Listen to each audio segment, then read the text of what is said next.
नमस्कार, सियासी अखाड़ा देख रहे हैं आप। मैं हूं आपके साथ वरुण गोयल। आमतौर पर रविवार को सियासी अखाड़ा नहीं सजाते, लेकिन आज 17 तारीख है।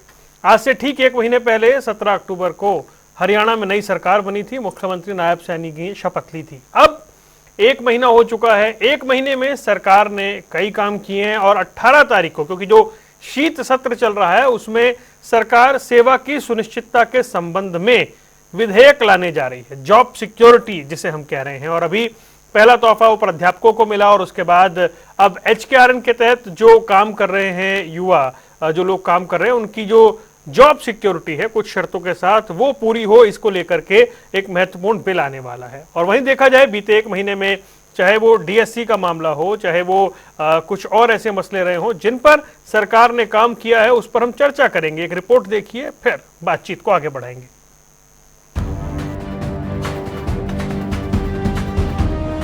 पिछले महीने 17 अक्टूबर को शपथ लेने के दिन से ही हरियाणा के दूसरी बार मुख्यमंत्री बने नायब सिंह सैनी ताबड़तोड़ फैसले कर रहे हैं। जनहितैषी नीतियों की वजह से प्रदेश के तमाम वर्गों को लाभ भी पहुंच रहा है। मुख्यमंत्री नायब सैनी ने चुनाव से पहले जो वादे किए उनमें कई पर मोहर भी लग चुकी है। कैबिनेट में लिए गए फैसलों की अब नोटिफिकेशन जारी कर जमीनी स्तर पर लागू किया जा रहा है।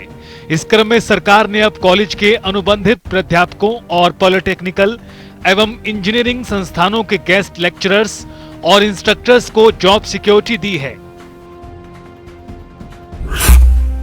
अनुबंधित प्राध्यापकों को मिली जॉब गारंटी। 2000 प्राध्यापकों को मिलेगा लाभ। 184 राजकीय कॉलेजों के 2000 प्राध्यापकों को लाभ। 58 वर्ष आयु पूरी होने तक की जॉब सुरक्षा। 57,700 रुपए का वेतन हासिल कर रहे प्राध्यापकों को लाभ। सरकार ने जारी किया गजट नोटिफिकेशन। 18 नवंबर को सदन में पेश होगा विधेयक। सेवा सुनिश्चितता विधेयक पेश करेगी सरकार। 2014 से पहले लगे प्राध्यापकों को लाभ। योग्य प्राध्यापकों की कई शर्तें भी निर्धारित। मुख्यमंत्री नायब सैनी ने जॉब सिक्योरिटी का किया था वादा।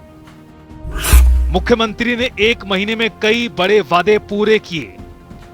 गेस्ट लेक्चरर्स और इंस्ट्रक्टर्स को भी जॉब सिक्योरिटी मिली।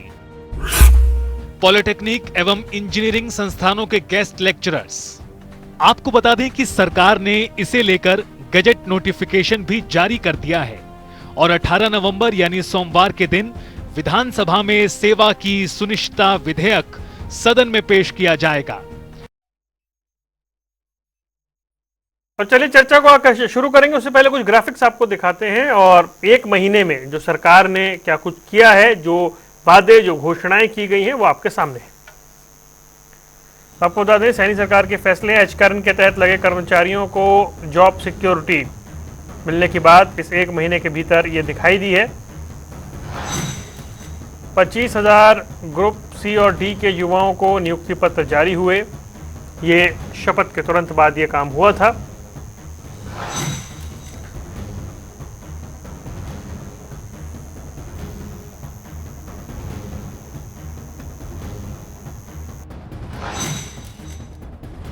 ये तमाम जो रिपोर्ट्स हैं, ये जो ग्राफिक्स हैं, आप देखते रहेंगे जब तक हम चर्चा करेंगे। हमारे साथ वेद प्रकाश विद्रोही जी कांग्रेस का पक्ष रखने के लिए जुड़ गए हैं और भारतीय जनता पार्टी से रंजीता मेहता जुड़ गई हैं। आप दोनों का स्वागत है। रंजीता जी, ये प्राध्यापक जो हैं, ये अब इनकी जो सेवा जो है वो सुनिश्चित हो रही है। जॉब सिक्योरिटी कितना बड़ा विषय है, क्योंकि HKRN में अनुबंधित कर्मचारियों को लेकर के पूरे चुनाव में भी और चुनाव के बाद भी विपक्ष ने खूब सरकार को घेरा है। हरियाणा कौशल रोजगार निगम, ये जो कल विधेयक आ रहा है, ये कितना महत्वपूर्ण है? देखिए, प्रत्यक्ष को प्रमाण की जरूरत नहीं होती। नायब सरकार के नायाब फैसले जो हैं वो लगातार लिए जा रहे हैं। जो हमने कहा था वो हमने किया। हमारे मुख्यमंत्री जी ने ये कहा था शपथ बाद में लूंगा, पहले मैं C और D ग्रुप के जो 25,000 भर्तियां हैं उसकी घोषणा हमने कर रखी है, उसकी ज्वाइनिंग मैं पहले करवाऊंगा।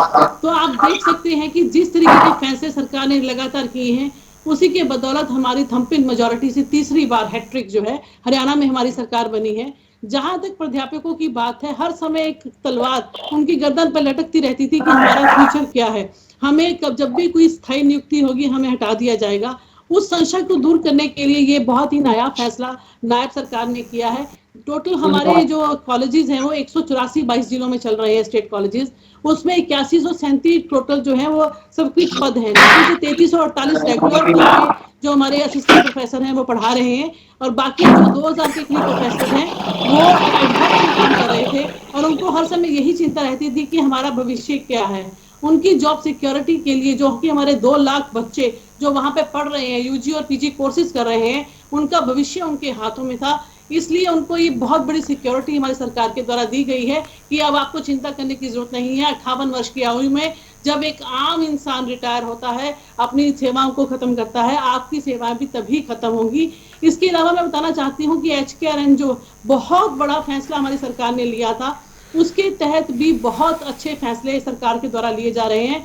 लगभग 1.25 लाख बच्चे जो हमारे यहाँ पर काम कर रहे थे HKRN के थ्रू, HKRN लाने से जो हमने ठेका प्रथा खत्म की थी, पार्ट 1 पार्ट 2, एक बहुत बड़ा स्कैम, बहुत बड़ा स्कैंडल चल रहा था पूरे हरियाणा के अंदर, और ठेकेदारों की जेबें भरी जा रही थी और बच्चे को शोषण के तहत पीड़ित किया जाता था। अगर उसकी 15,000 तनख्वाह होती थी, 10,000 उस बच्चे को मिलता था और 5,000 ठेकेदार अपनी जेब में ले जाता था, और हर समय उनको डराता धमकाता रहता था कि अगर मेरे अनुसार नहीं चलोगे, मुझे मेरा कमीशन समय पर नहीं दोगे, तो आपकी सेवाएं खत्म करके मैं किसी और को ये चांस दे दूंगा।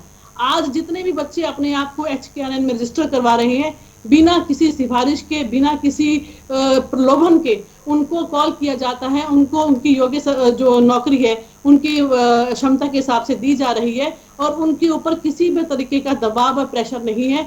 जितनी उनकी सैलरी है टोटली उनके अकाउंट में हर महीने जाती है, और बच्चे बहुत ही खुश हैं।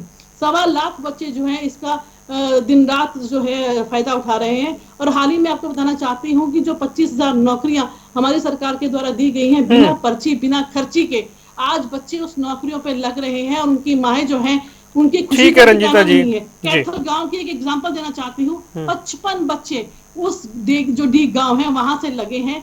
आप जाकर वहां पर हालात देखिए, क्या जश्न का माहौल है। दिवाली अक्सर अगर हम कहें कि एक्चुअल में इन लोगों ने मनाई है, कोई भी ऐसा गांव नहीं है जहां से 15 बच्चे 18 बच्चे हर गांव में से जो है लगे हैं। हमारी सरकार का एक ही नारा है, जो पढ़ेगा वो लगेगा। ठीक है विद्रोही जी, आपका स्वागत है। 184 कॉलेज के, राजकीय कॉलेज के 2000 प्राध्यापक, उन्हें जॉब सिक्योरिटी दी गई है, गुड नोटिफिकेशन आया, और कल सरकार एक विधेयक पेश करने जा रही है जिसमें सेवा की सुरक्षा और उसकी सुनिश्चितता हो, उसके संबंध में विधेयक आएगा। किस तरह का कदम आप देखते हैं? सभी को नमस्कार जी। जॉब सिक्योरिटी सरकार दे रही है, अच्छी बात है जी, स्वागत है, पर इससे 2 बातें और उभर कर सामने आती है। एक तो सरकार युवाओं के साथ धोखाधड़ी कर रही है, दूसरा पंजाब हरियाणा हाई कोर्ट में सरकार ने जो वचन दिया था फरवरी 2024 में कि हम रेगुलर पॉलिसी लाएंगे, उससे भाग रहे हैं। अब बहन ने कहा कि हमने 25,000 नौकरियां दी, पर ये भूल गई बड़ी सुविधा के साथ कि ये 2022 से प्रोसेस चल रहा था। डिजाइन ऐसे हुआ कि वो ठीक चुनाव से पहले इन्होंने उनका चयन किया, और चुनाव के समय ये जद्दोजहद करते रहे कि हम तो आचार संहिता के बीच भी नियुक्तियां करेंगे। भारत के प्रजातांत्रिक इतिहास में एक पहली सरकार ऐसी थी जो आचार संहिता के बीच भी कहती है कि हम सरकारी नियुक्तियां देंगे, पर दे नहीं सकते थे, दे दी, अच्छी बात है। अब ये जॉब सिक्योरिटी ला रहे हैं, विभिन्न अलग अलग लाकर प्रचार कर रहे हैं। जो विधेयक आ रहा है सेवा शर्तों का, उसी में सारी चीजें आ सकती थी, पर ये उसमें एक साथ नहीं लाए, टुकड़ों में अलग अलग देकर अपना महिमा मंडन कर रहे हैं। अब ये अध्यापकों का बहन ने कहा कि भाई 2000 लोगों को सिक्योरिटी दे रहे हैं, शिक्षा ढांचा मजबूत हो जाएगा, पर क्या बहन बताएगी कि 184 कॉलेजों के अंदर कितने स्वीकृत पद हैं? 8,100 कुछ समथिंग, और आपने नौकरी कितनी दी? 3300। 4800 प्राध्यापकों के पद खाली हैं। विद्रोही और जी, 2 लाख अगर बच्चे हैं। पढ़कर नहीं आते तो आपसे गुजारिश है पहले तो पढ़ के आइए। मैडम फ्रस्ट्रेशन इस लेवल रंजीता की जी, दिख रही है मैडम रंजीता कि जी, 8137 पदों में मैडम एक एक करके 3347 एक एक रेगुलर करके लगे हुए ऐसे हैं, समय किल होता रंजीता है। जी, बाकी 2000 मैडम जो रंजीता पैसे जी, वो एडहॉक पे हैं। आप ही बोलने कैसे में कह चुप हो सकते जाते हैं हैं। एक एक करके बच्चों को प्लीज। नौकरी दी? रंजीता जी एक बार वो अपनी बात रख लें, आप ऑब्जेक्शन कर दीजिएगा। हाँ विद्रोही जी। मैडम जी, आपको कितना ज्ञान है मैं अच्छी तरह जानता हूं। इस तरह मेरे सामने बातें मत किया करो, क्यों जब मैं अगर अपने वाली बात हूं तो मैं बहुत सी नहीं, पीछे की विषय बात पे, बोल देता विषय हूं। पे, सिर्फ विषय पे। इसलिए विषय पर रहो, विषय पर ही रहो। सरकार का आंकड़ा है, विधानसभा में दिया हुआ है कि केवल रेगुलर पद 3300 है और 2000 ही अनुबंध पर है। तो मैं रेगुलर की बात कर रहा हूं और स्वीकर पोस्ट 8100 है 184 कॉलेजों में। 184 कॉलेजों की 50 कॉलेजों की बिल्डिंग नहीं है, ये आपकी सरकार ने बताया विधानसभा के अंदर। अब आप बताइए 2 लाख बच्चे हो और 4800 स्वीकर पद ना हो और 2000 अस्वीकर रनों पे काम कर रहे हैं, फिर भी 2800 पद खाली पड़े हैं। अच्छा अब रुकिए। अब क्या कैसी नहीं। शिक्षा देंगे, कैसी गुणात्मक शिक्षा देंगे? और जो अध्यापकों को आप 57,000 रुपए दे रहे हैं, जेबीटी अध्यापक को भी इतना ही पैसा मिलता है, तो जो पढ़ाने वाला है वो देखेगा कि मैं जेबीटी अध्यापक जितना मेरा पैसा मिलता है तो वो कैसी शिक्षा देगा। आप अच्छी तरह जानते हैं, हम भी जानते हैं। ठीक है, सुन लीजिए ना सर, सुन लीजिए। अब दूसरा क्या होगा, आप इनको जो सिक्योरिटी दे देंगे, अच्छी बात है, उसका परिणाम क्या निकलेगा कि आप 2000 जो पद है रेगुलर के वो नहीं भरेंगे, वो खाली रहेंगे हमेशा, और सरकार तो पैसा बचा लेगी पर शिक्षा की गुणवत्ता कम होगी। यही स्थिति यूनिवर्सिटियों के अंदर है। यूनिवर्सिटियों के अंदर भी 1500 लगा रखे हैं। नहीं, मुझे एक बात समझाइए, अगर उसे जॉब सिक्योरिटी दे दी गई तो वो एक तरीके से रेगुलर ही हो गया ना 58 की एज तक। जी नहीं, उसके लिए अच्छा है, मैंने कहा उसका स्वागत है, रेगुलर नहीं है। अब आप जो परमानेंट लेक्चरर होता है उसको लगभग 1.5 लाख रुपए तनख्वाह मिलती है और वो अडोक वाले को 57,000 मिलेगी। तो आप ही बताइए, एक ही पोस्ट है और एक ही पढ़ाने वाला है, एक को तो 1.5 लाख रुपए पैसा मिल रहा है और एक को 5700 रुपए मिल रहा है, वो कैसी शिक्षा देगा आप अंदाजा लगाइए। ठीक है रंजीता तो मैं खत्म कर रहा हूं, उसको तो जो लग रहा है उसकी तो मजबूरी है, उसको तो जॉब सिक्योरिटी मिल जाएगी।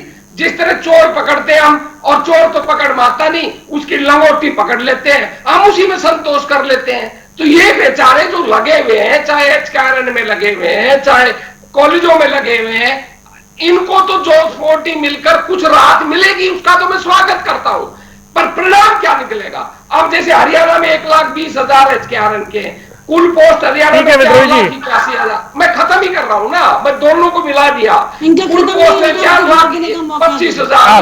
अब आपने 2 लाख पोस्ट खाली है, अब आप 1,20,000 आपने ये लगा दिए, तो आप भरेंगे केवल 80,000 सरकारी कर्मचारियों की। तो ये जो घालमेल कर रहे हैं ना आंकड़ों का, ये ठगी है। रंजीता जी वो कह रहे हैं फैसला तो ठीक है, स्वागत करता हूं, लेकिन बहुत सारे किंतु परंतु हैं। देखिए, खिसियानी बिल्ली खंबे नोचे, कांग्रेस पार्टी का तो वो हाल है। अब इनको दुख इस बात का है कि जो अध्यापक है उनको जॉब सिक्योरिटी मिल रही है, इनको दुख इस बात का है कि वो 58 साल की उम्र तक कार्य करते रहेंगे, उनकी गर्दन पे तलवार नहीं लटकेगी। इनको दुख इस बात का है कि हर साल उनकी सैलरी 10% इंक्रीमेंट होगा, और इनको दुख इस बात का भी है कि इंक्रीमेंट के अलावा जितने साल का उनको एक्सपीरियंस है उसके हिसाब से उनका इंक्रीमेंट लगेगा। तो इससे बड़ी जॉब सिक्योरिटी कौन सी सरकारों ने आज तक दी? पहले तो अपना पेट नंगा करके बताएं। 10 साल हुड्डा की सरकार में जिस तरीके की धांधलियां होती थी, जिस तरीके से भाई भतीजावाद होता था, जिस तरीके से नेताओं के बच्चे ही सिर्फ लगते थे, जिस तरीके से सिर्फ एक ही कम्युनिटी के लोग लगते थे, जिस तरीके से एक ही कम्युनिटी के लोगों को जॉब दी जाती थी, और भाई भतीजावाद के तहत कोई आम गरीब बच्चा पढ़कर जो है ना केवल ठेकेदारों की शोषण अपना करवाता था, किसको सरकारी नौकरी बिना पैसों के, बिना पर्ची खर्ची के मिलती थी? ये तो बताएं। आज सरकार अगर दे रही है तो इनके पेट में दर्द हो रहा है। ये कह रहे हैं 8134 में से 3348 ही रेगुलर भरे हैं। जनाब, बार बार भर्ती रोको गैंग जो कार्रवाई करता है, आप लोगों ने जो लोग छोड़ रखे हैं कि लोग रेगुलर ना लग पाए, उस गैंग का पर्दाफाश भी आप लोग करें कि वो कौन लोग हैं जो मम्मी और आंटी हमें हर संडे घुमाने ले जाते थे। क्या मजा आता था ना रोहित? अरे मजा तुम लोगों को आता था, हमें तो डर लगा रहता था कि पता नहीं कब कहाँ धमाका हो जाए। देवा अरे ये देख हमारे पीछे क्या लिखा है, लावारिस वस्तु को हाथ ना लगाए, सतर्क रहा। ये तो भला हो भाजपा महायुति आई और शांति लाई। पर आंटी इतने से काम नहीं चलेगा। 20 तारीख को सब चलेंगे और भाजपा महायुति को वोट देके थैंक यू बोलेंगे। वालों बच्चों को एक नया तोहफा सरकार ने दिया है। 2 साल तक अगर उनको नौकरी नहीं मिलती तो 9,000 रुपए प्रति माह कौन दे रहा है? भारतीय जनता पार्टी की सरकार दे रही है, नायब सैनिक की सरकार दे रही है। तो आज इनके पेट में दर्द है कि आज इनके पास मुद्दा ही नहीं बचा। ये 24 घंटे एक ही बात करते थे, नौकरियां नौकरियां नौकरियां, और जब सरकार ने नौकरियों का पटारा खोल दिया, अब घिसियानी बिल्ली खंबे नोच रही है। और ये अपने आंखों में जिस तरीके से ओवर कॉन्फिडेंस था इनको इलेक्शन के अंदर के कांग्रेस की सरकार आ रही है, कांग्रेस की सरकार आ रही है, आज ये खिसियानी बिल्ली की तरह खंबे नोच रहे हैं और अपने आप को भी कोस रहे हैं। ठीक है विद्रोही जी, सरकार फैसले ले रही है और आप दाएं बाएं से कुछ निकालने की कोशिश कर रहे हैं उसमें। देखिए, मैं कोई निकालने की कोशिश नहीं कर रहा, जो सरकार ने किया वही बता रहा हूं। मैं तो सीधा सवाल पूछ रहा हूं, शिक्षा की गुणवत्ता आप कैसे बढ़ाओगे? अगर कोई व्यक्ति ये कहता है कि भाई एक अध्यापक को तो 60,000 दो और एक को 1.5 लाख दो, गुणवत्ता बढ़ जाएगी, अच्छी बात है। अगर वो ऐसा सोचता है तो उसको मुबारक हो। पर मेरा यह मानना है कि इससे गुणवत्ता नहीं बढ़ेगी। इससे ठीक है जो बेरोजगार है बेचारा अपना काम करता रहेगा, उसको जॉब सिक्योरिटी मिल जाएगी और वो अपना गुजारा कर कुछ पढ़ा देगा। मतलब आप कह रहे हैं मैं फैसले का तो स्वागत करता हूं लेकिन ये समाधान नहीं है ना। मैं कब कहा है मैंने फैसला गलत है? मैंने पहले ही कहा था फैसले का स्वागत है। दूसरा, बहन कह रही है कि हम बिना पर्ची खर्ची नौकरी देते हैं। मैं मान लेता हूं बहन, आप तो बहुत ईमानदार हैं और हम तो बेईमान हैं। आप सुचिता और पारदर्शिता में विश्वास करते हैं, मैं ये भी मान लेता हूं। पर मैं आपको चुनौती दे रहा हूं, 10 साल आपकी सरकार रही है। आप 10 साल की प्रथम श्रेणी और द्वितीय श्रेणी की जितनी भी नौकरियां आपने दी हैं, अगर आप में दम है, आप सच्चे हैं, आप सुच्चे हैं, सारी नौकरियों का श्वेत पत्र जारी कर दे कि उस छात्र ने मैट्रिक कहां से की है, उसकी जाति का क्या है और उसका परमानेंट एड्रेस क्या है, आपकी सारी पोल खुल जाएगी। प्रथम और द्वितीय श्रेणी की नौकरियों में हरियाणा के केवल 20% नौकरी मिली है। हाँ, जो आपके लिए मजबूरी है आरक्षण की, वो तो देनी पड़ती है, चाहे आप हो या मैं हो। उस पर भी आपने विभिन्न स्तरों पर कैची चलाई है कि भाई ये कैंडिडेट नहीं मिल रहे, सारे बाहर के मिलेंगे आपको। और 3 जातियों के संगी, जातियों में भी 3 जातियों के संगी। आप क्या जब ये कह रही है आप इनको तो नहीं टोका? किस चीज के लिए? नहीं, आप कह रहे हैं कि नहीं, आप ये क्या कह रहे हैं 3 जातियों के? हाँ, मैं कह रहा हूँ 3 जातियों के संगी, मैं चुनौती दे रहा हूँ। ठीक है, आप उनके नाम ऐसा कीजिएगा विद्रोही जी, उनके नाम जारी कीजिएगा सोशल मीडिया पर। मैंने जो करना हो मैं कर दूंगा। हाँ, मैं सरकार से कह रहा हूँ, ये हमें तो बेईमान बता रही है, हमारी सूची को भी बेईमान नहीं बता देंगे।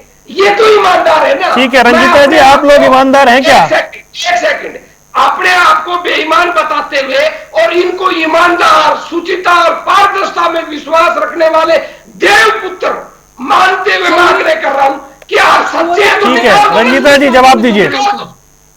मैं विद्रोही जी को शाबाशी देना चाहती हूं कि कोई तो है कांग्रेस पार्टी में जो आपके चैनल से माध्यम से इस बात को स्वीकार कर रहा है कि इन्होंने बेईमानी की सरकारें चलाई है।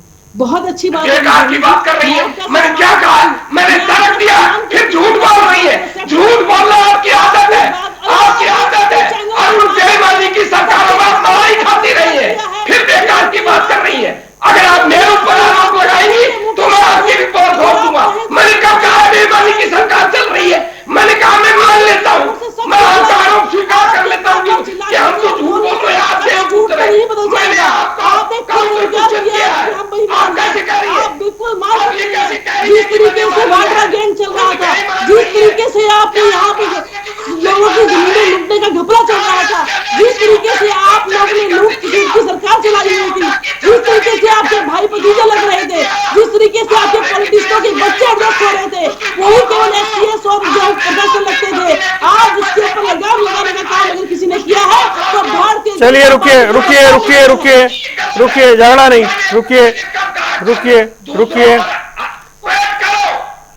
मुझे कोई आपत्ति नहीं है, आरोप लगाओ। वरुण, मुझे एक बात का जवाब दीजिए। आपके सामने इन्होंने खुद स्वीकार किया कि हम लोग बेईमान हैं। इन्होंने खुद सिर झुकाकर इस बात को स्वीकार किया। मैंने तो उसी बात को दोहराया है। आप ये किस बात के लिए चिल्लम चिल्ली कर रहे हैं? किस बात? अच्छा रुक जाइए रुक जाइए रुक जाइए रुक जाइए रुक जाइए इनको बोलने दीजिए। रुक जाइए रुक जाइए रुक जाइए रुक जाइए, दोनों से गुजारिश है, रुक जाइए। आपने कहा था हम अपने आप को बेईमान मान लेते हैं। हम मान लेते, तरक्की के लिए बात हुई थी कि आप ईमानदार हैं, आप सूचीदारी करते, ठीक है, आप ये कहते हैं कि मैंने मान लिया, ठीक है, क्या रुक जाइए रुक जाइए रुक जाइए रुक जाइए। तरक्की के लिए मैंने एक बात कही है, ठीक है, आपके सामने तो आपकी बात मान लेता हूं, आप ईमानदार हैं, आप सूचीदारी करते हैं, आप उस पर जवाब दीजिए या आप आरोप लगाइए कांग्रेस पर। मैं तो नहीं बोला बीच के अंदर, पर मेरे ऊपर कह रही कि मैंने कहा है। अगर इस तरह की बात ठीक है, रुक जाइए विद्रोही जी, अब रुकिए, अब रुकिए, अब रुक जाइए, अब रुक जाइए, प्लीज प्लीज प्लीज रुक जाइए। मुझे बताइए कि अब जब सरकार ये बता रही है कि उसने 1 महीने में ताबड़तोड़ फैसले लिए हैं 17 अक्टूबर से 17 नवंबर के बीच में, चाहे मानदेय बढ़ाने की बात हो, चाहे डायलिसिस का की जो है वो मुफ्त सुविधा देने की बात हो, जो डीएससी का फैसला है वो हो, या फिर अब ये जो सेवा सुरक्षा अधिनियम आ रहा है ये हो, सरकार बैक टू बैक फैसले ले रही है लगातार स्पीड से। आप मानते हैं विद्रोही जी? देखिए, मैंने आपसे कहा सरकार फैसले ले रही है। इन्होंने जो चुनावी वादे किए थे उनको पूरा करना इनका नैतिक कर्तव्य, तो अच्छी बात है, पर आप उन फैसलों के साथ ये भी देखिए क्या ये फैसले वास्तव में कुछ लाभ दे रहे हैं या केवल जुमलेबाजी करके लोगों को ठगा जा रहा है। आपने डायलिसिस का कर दिया, पर आप हरियाणा के अस्पतालों का ढांचा तो देखिए सर, कितने अस्पतालों में डायलिसिस की सुविधा है। आपके पास 55% डॉक्टर और सपोर्टिंग स्टाफ नहीं है, आपके पास एक्सपर्ट स्टाफ नहीं है, तो आपने घोषणा तो कर दी, मैं मानता हूं, स्वागत योग है, डायलिसिस वालों को फायदा भी होगा, पर होगा तो जब आप ढांचा बनाएंगे, जब आप ढांचा बना देंगे, जब आधारभूत ढांचा दे देंगे, निश्चित रूप से फायदा हो जाएगा। और जहां तक पक्के करने की बात है, आपने हाई कोर्ट को एक वचन दिया था, मैंने तो दिया नहीं, आपका एफिडेविट हाई कोर्ट में मौजूद है और वो 3-4 बार दिया। आखिरी सुनवाई के समय जब बंद हुआ ये मामला, तो ये आपकी सरकार ने कहा कि हम रेगुलर पॉलिसी लाएंगे। तो मुद्दा क्या था कि कांग्रेस 2013 में रेगुलर पॉलिसी लाई थी, वो आपकी सरकार आने के बाद आपने स्क्रैप कर दिया। आपने कहा कि इसके अंदर कमियां हैं, तो जो लोग पक्के हुए थे कुछ, वो इसको लेकर कोर्ट में गए। तो कोर्ट में गए तो सरकार, कोर्ट ने आपसे आग्रह किया था कि कांग्रेस ने जो रेगुलर पॉलिसी में गलतियां की थी, जैसा आप कह रहे हैं, उनमें आप सुधार कर एक रेगुलर पॉलिसी ले आओ। तो आप रेगुलर पॉलिसी लाने के बजाय आपने दूसरा रास्ता अपनाया कि भाई इन कर्मचारियों को सदैव के लिए कच्चे रखो, पक्के मत करो, हाँ जॉब्स को भी दे दो। वरुण जी, इनसे पूछिए कि ठेका प्रथा कौन लेके आया था? पूरे हरियाणा को ठेका प्रथा के तहत ठेकेदार जिस तरीके से लूट रहे थे, उसको बंद करने के लिए, उसको खत्म करने के लिए 10 सालों में इन्होंने कौन कौन से काम किए, वो इनसे पूछिए। आज इनसे ये पूछिए, वो कह रहे हैं हम तो मान रहे हैं, रंजीता जी वो कह रहे हैं हम तो मान रहे हैं कि हम ही लाए थे। मैं नहीं तो बताना चाहती हूँ कि ठेका प्रथा लगाकर जिस तरीके से कर्मचारियों का शोषण हो रहा था, जिस तरीके से अधिकारियों के पैसों पे कब्जा लूट कर जो ठेकेदार अपनी जेबें भर रहे थे, अपने अपने अपने अपने बड़े बड़े जो। अच्छा एक बार वो बोल लें फिर आप सवाल लेना विद्रोही जी, एक बार वो कंप्लीट कर ले फिर आप सवाल ले लीजिएगा। हाँ जी बोलिए, बोलिए रंजीता जी। देखिए, ठेका प्रथा जिस तरीके से ये लेकर आए हुए थे और जिस तरीके से ठेकेदार एक को हटाकर दूसरे को नौकरी देता था और उसका कमीशन खोरी का काम बड़े जो है स्तर पर चलता था, उसके रोकथाम के लिए इनकी सरकार ने एक भी अच्छा काम किया हो तो ये गिनाएं। आज ही क्लास 1 और क्लास 2 के ऊपर क्वेश्चन मार्क कर रहे हैं कि उसमें हरियाणा के बच्चे कम लगे हैं। शायद ये नहीं जानते कि सुप्रीम कोर्ट के आदेश है कि जुडिशरी के अंदर आप किसी भी तरीके का कोई भी कॉम्प्रोमाइज नहीं कर सकते। जुडिशरी के अंदर it should be open for the whole country, कि कोई भी इंसान जो जहां पे भी काबिलियत है वहां पर अपना पेपर देकर पास कर सकता है।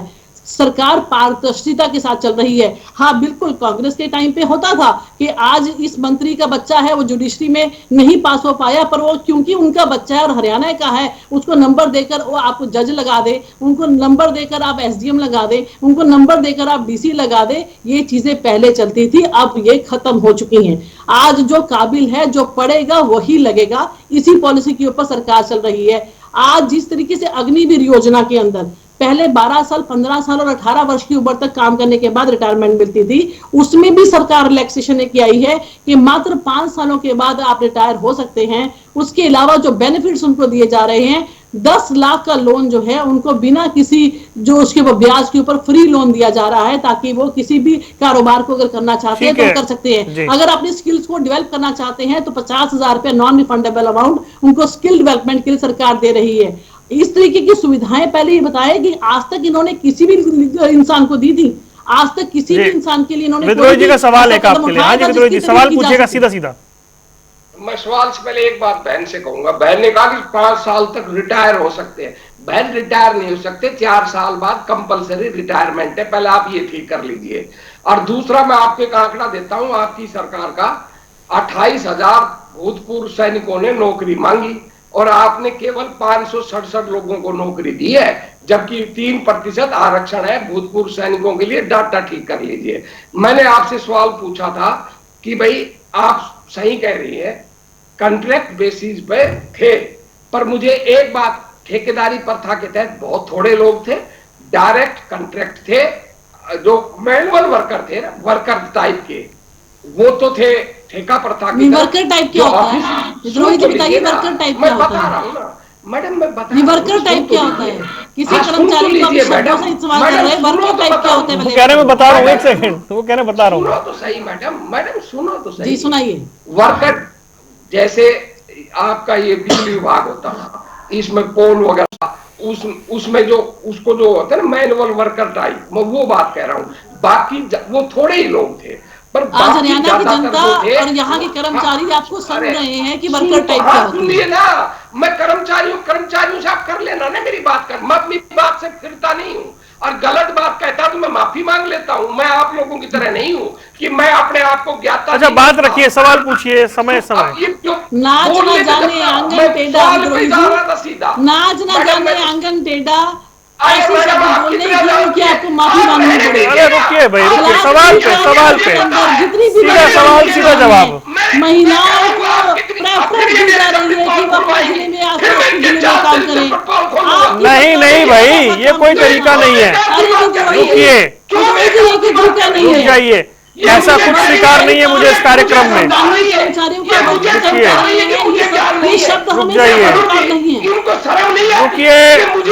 रुकिए, नहीं भाई, दोनों पैनलिस्ट है ना, ठीक है। विद्रोही जी सवाल, मैंने फिर आपसे पहले गुजारिश की थी, सवाल पूछिए। इनको पानी पिलाइए। सवाल पूछिए, सवाल पूछिए। जो मैंने कहा आप बताएंगे मैं कैसी बातें करती हूँ? आप मेरे आपने इसे व्यक्तिगत बना दिया पूरा मामला भाई। मैं सवाल पूछ रहा हूँ, जवाब नहीं दे रहे। रुकिए, आपका मतलब क्या है कहने का?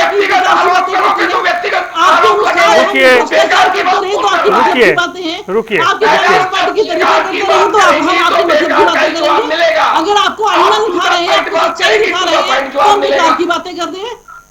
मैडम आप करिए ना, मैं सवाल विद्रोही सवाल प्लीज, सीधा सवाल। मैं मैडम से सीधा सवाल पूछ रहा हूँ। हरियाणा में कॉन्ट्रैक्ट बेसिस पर विभिन्न सरकारों ने लगाए। मुझे भाजपा सरकार छोड़कर 2014 के बाद एक सरकार का नाम बता दें और एक कर्मचारी का नाम बता दें कि बिना जॉब गारंटी होते हुए भी कॉन्ट्रैक्ट बेसिस के दूसरी सरकार के लगाए हुए किस सरकार ने हटाए, ये बता दें मुझे। ये प्रक्रिया भी इन्होंने ही शुरू की थी कि जो कांग्रेस और लोक दल के जमाने में लगे हुए थे कॉन्ट्रैक्ट बेसिस पे, 2014 के बाद इन्होंने कम से कम 40,000 लोगों को हटाया है। ये प्रक्रिया भी इन्होंने की। ये लिस्ट है आपके पास विद्रोही जी? क्यों झूठ बोल रहे हैं विद्रोही जी? आप लोगों ने और आपके पूर्वजों ने पहले आपसे सरकारों में थे, जेपीटी घोटाले के लोगों को लगाया हुआ हमने उनको रेगुलर करने का काम किया। हमने कभी किसी के पेट पे लात नहीं मारी। आप लोगों ने धांधलियां की, उसके बावजूद हमने एक इंसान के ऊपर तलवार न चले, उनको रेगुलर करने का काम हमने किया। गैस टीचर्स आप लगा के गए, गैस टीचर्स को पक्का करने का काम हमने किया। आप 40 साल की बात करते हैं, आप 40 साल तो बिना दीजिए जो हमने आगे क्यों झूठ बोल रहे हैं, गुमराह कर रहे हैं लोगों को। जनता टीवी एक प्रेस्टीजियस चैनल है, उस चैनल पे बैठकर आप सफेद झूठ बोल रहे हैं।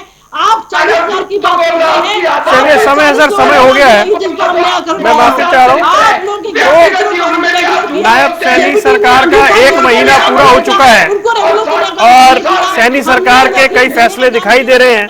कांग्रेस ये तो मान रही है कि हाँ, क्योंकि वादे किए थे इसलिए वो फैसले ले रहे हैं, पर वो जमीन पर कब दिखेंगे ये कांग्रेस जानना चाह रही है। कल एक बड़ा महत्वपूर्ण विधेयक सदन में पेश होने जा रहा है, बहुत बड़ी संख्या में लाभ मिलेगा लोगों को, लेकिन कांग्रेस को लगता है कि इससे उस उद्देश्य की पूर्ति नहीं होगी जो होनी चाहिए, पर सरकार एक बड़ा फैसला लेने जा रही है। आप दोनों मेहमानों का जुड़ने के लिए बहुत बहुत शुक्रिया।